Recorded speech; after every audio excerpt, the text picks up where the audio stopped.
How are we doing, folks? Well, allow me to introduce to you the K12 Nissan Micra. This is the third generation Nissan Micra, and this particular one features a 1.2 litre petrol engine, and I think these are fantastic little cars. Let me explain to you why. Okay, we have to start by saying that first of all, yeah, the wheel trims are missing, and that's pretty obvious. It's well used, this car is, but it's been reliable so far. And we also have to mention the fact that they are the most bizarre looking little things. The styling is unusual, to say the least. I always thought they looked a bit like a guinea pig. So we'll call it, instead of the K12 Micra, we'll call it the guinea pig Micra. 'Tis but a flesh wound. That's been there for a long time actually, and it hasn't even rusted. So they're not prone to rusting too much, these cars. And look, ooh, sport. Oh, she's a demon on the straight, lads, I tell you. But the reason why I think these cars are great is because they are so much fun to drive. They are, I think they're the definition of what you would call nippy. They have, you can kind of throw them around city streets. They're easy to park, easy to manoeuvre. You can get them into tight spaces. They really light power steering, which doesn't leave you much feel now, it has to be said. But the 1.2 litre engine as well too is also quite pokey. I mean, yeah, it's not going to beat much off like on the straight line, you know. But to be honest with you, it's enough, you know, for a car like this. And they are quite revvy. They're also quite comfortable, surprisingly roomy, and later models even had a sliding rear seat. This one doesn't have it, but they had a sliding rear seat, so you could balance between having extra boot space or extra back seat space. The Nissan Note had that as well too. But let's have a look inside. I think the door's probably locked. Of course it is. And the keys are buried.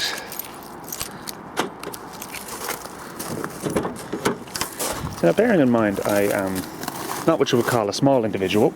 I am 6'2", and there is absolutely loads of room in here. So I'm sitting comfortably, and the seat is adjusted for my height, and really good driving position, fantastic visibility, and that's one of the big things about this car. This one, being the sport model, has the likes of electric windows and stuff like that on it as well too.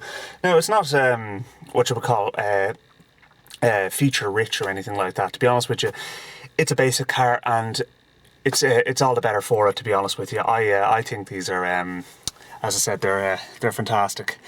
At the time these were introduced, they were the sort of the entry-level spec of the size range that Nissan did. They had this, then they had the Note, and there was the Almira, then the Tida at a later stage in the Irish market. The Tida was never released in the UK or the rest of Europe. It was a bit of a flop here as well too.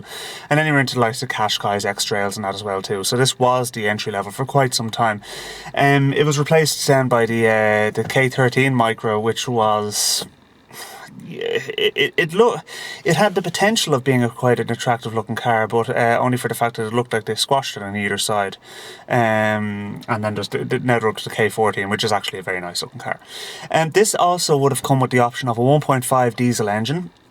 And there was also an automatic option, which was one of those strange CVT gearboxes. This one is a 5-speed manual. Let's hop into the back and see how much room there is now with me sitting in the front with the seat adjusted for my size. Yeah, unfortunately the situation's not great here. My knees are... I'd be giving the driver a bit of a back massage with my knees now, it has to be said, if I was sitting behind the driver being 6'2", and also my head is just touching the headlining, so a little bit pokey in the back, but it is called a Micra, you know. I mean, you're kind of... you're not expecting a big car, really. I kind of think it adds to the sort of nippiness of this car, and this is kind of, to me, they really captured what the whole Micra thing was about. The K10 and K11 Micras. K11 Micras particularly were very, very popular with people modifying small cars. Looking at the boot now, there is an electrical button in here to open it, and the boot is full of an air fryer. and some other bits and pieces. But it's not what you would call cavernous, but to be honest with you, you can fold the seats down and it's adequate for the size of car it is. So yeah, I mean, I wouldn't be climbing in there, but I would hope that I would never actually have to. Come to think of it, I did have to once, because I had to repair the wiring on the back of the door here, because the boot wouldn't open, and being electrical, it needs wiring, and I was in the boot fixing that at one stage, so that was fun. So without further ado, let's get her out for a drive. Now let's get her started up. Classic old school Japanese sounding starting motor.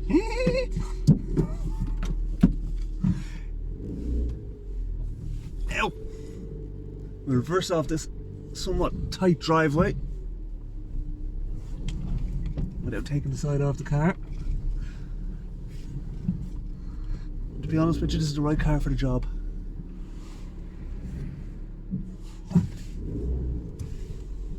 Thanks. It's always nice to have friendly people letting you out. Now, let's open the taps.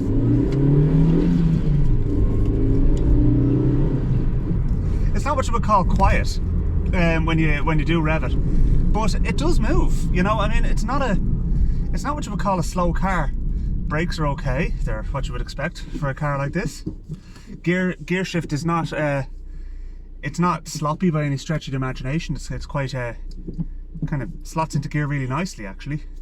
And yeah, I suppose the thing about them is that the steering for me is a little bit on the light side of things. They kind of, it's electric power steering, and electric power steering never has the responsiveness of hydraulic power steering or having none at all.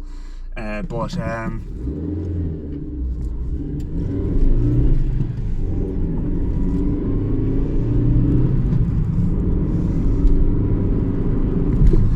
handle the road really well, and they're very like the fantastic thing about them is the visibility is just brilliant.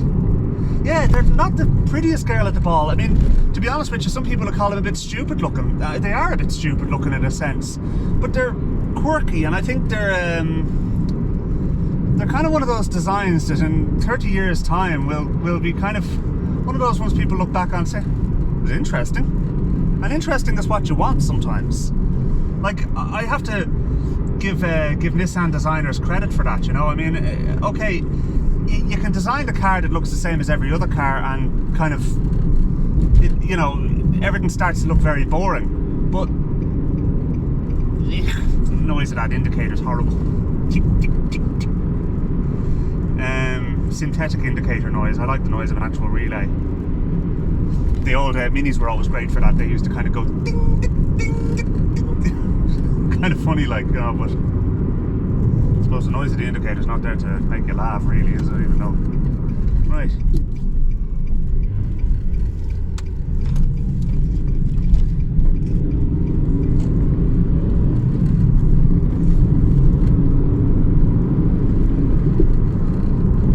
The 1 litre engine was a bit in the asthmatic side of things that came of these. The gearing was too tall in the 1.5 diesel, and the CVT was a bit revvy. The car you want, the K12 Micra you want, is this one. It's the one with the 1.2 engine, and they're great on juice. They cruise along the motorway happily enough. There's a steep enough hill now.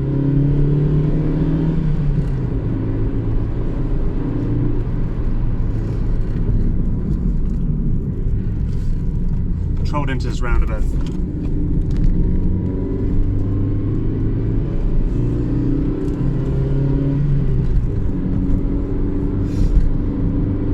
I think they're great crack to drive. They're just fun to drive, you know. I'm actually, you know, if you wanted a good little kind of first car or something like that, which is, they're safe, they're reliable, they're economical, they're nippy, easy to park, easy to maneuver.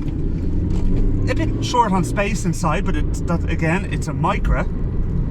You can't really go far wrong with it, and they're not problematic cars. They really aren't.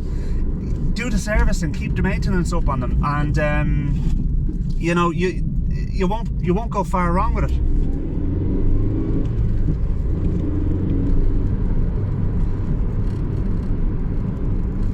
And the other thing as well too about Micras, parts are cheap for them. and you can do most of the work yourself. There's lots of room in the engine bay, which we'll have a look at in a little while, and you know, you can kind of get in around them. It was one of the things I didn't like about the likes of the Nissan Micra at the time as well too, which was another one of their lineup of kind of in the similar era. The Primera, it was a nightmare to work on. Anything like, and they weren't a great car. They were based on the Renault Megane, to be honest with you. And this car we're driving is actually my mother-in-law's car, and she had a Nissan Primera. Visibility was terrible. I thought it was bloody uncomfortable, and it wasn't, you know, and it just, there were issues with it. And although I could have fixed it, to be honest with you, it wasn't worth a whole lot. And it was, you know, this is the car she needs. It's a bit of a shopping trolley, you know. And to be honest with you, absolutely perfect for that. And they can be got for small money now. They were holding their value for quite a while actually, but I picked this one up for €800 for my mother-in-law, and it had no car test on it. No road tax on it at the time, and it had been sitting up for a while. The gouges and dents and stuff like that were actually caused by somebody who was learning to drive in it, and incidentally it's a great learner car, but it was I basically said, right, I'm just going to go through it, fixed a couple of little issues, basically blowing light bulbs, and we'll see how it gets through the NCT. That's our national car test in Ireland. But I kind of expected it might have failed on a bushing or ball joint, split boot, something like that, you know, brake pads or whatever. No, sailed through the NCT, not a bother on it, and it has done ever since. Every single time I go through it. There's a young lad gone by driving a silver one, and happy as Larry, and Larry is very happy. Larry's tremendous fun.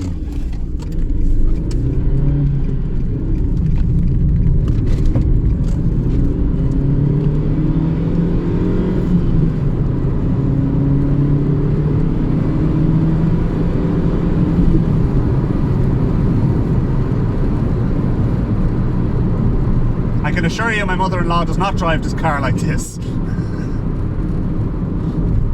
I wouldn't normally either, but it's purely for demonstration purposes.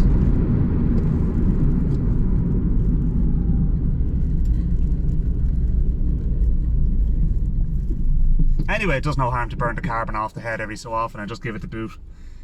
You know, an Italian tune-up, I believe they call it. Get the blowers going. There we go. Kind of a humid sort of day today, but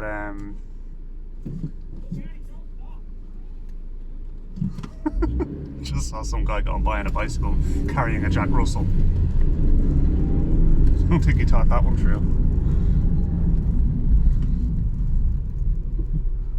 or maybe the Jack Russell did think it through.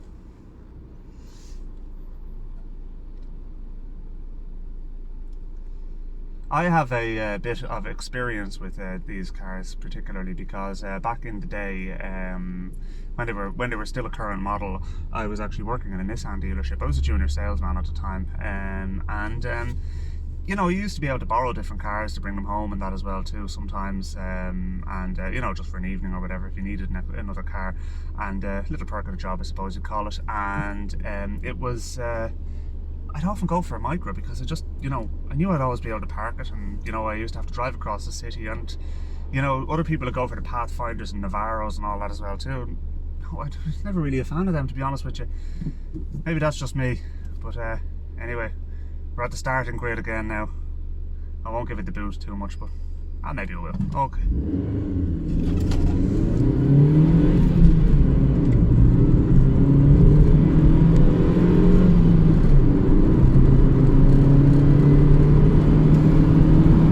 There's 100k now. So you can see they have a bit of pickup in them.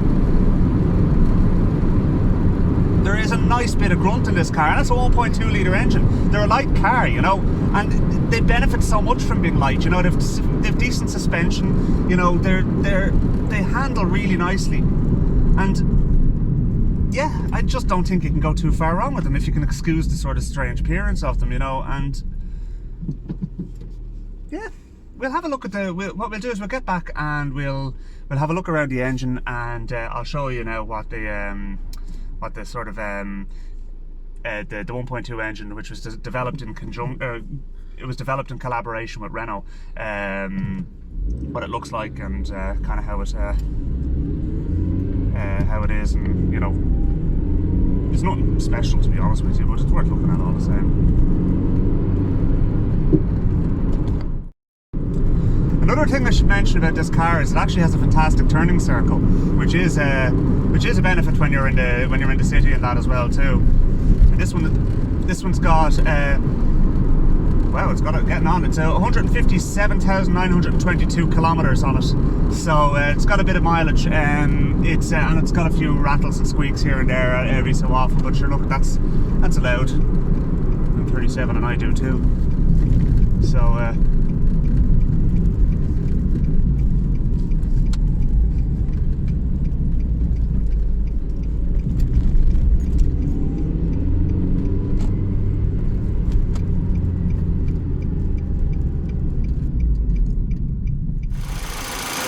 Okay, so this is the power plant, as you might call it, or might not. And yeah, it's compact, neat, 1.2 litre. The kind of the rocker cover form is part of the intake manifold assembly as well too on these. Yeah, as I said, you know, there's plenty of room to work on it. You know, they're easy to service, easy to maintain. You do all the work yourself on them, and like, why wouldn't you? You know, it's a Micra. And to be honest with you, I think you could do an awful lot worse as far as picking up a decent runaround car for yourself is concerned. So anyway, look, thanks very much for watching, folks, and don't forget to like and subscribe, and I'll see you in a future video.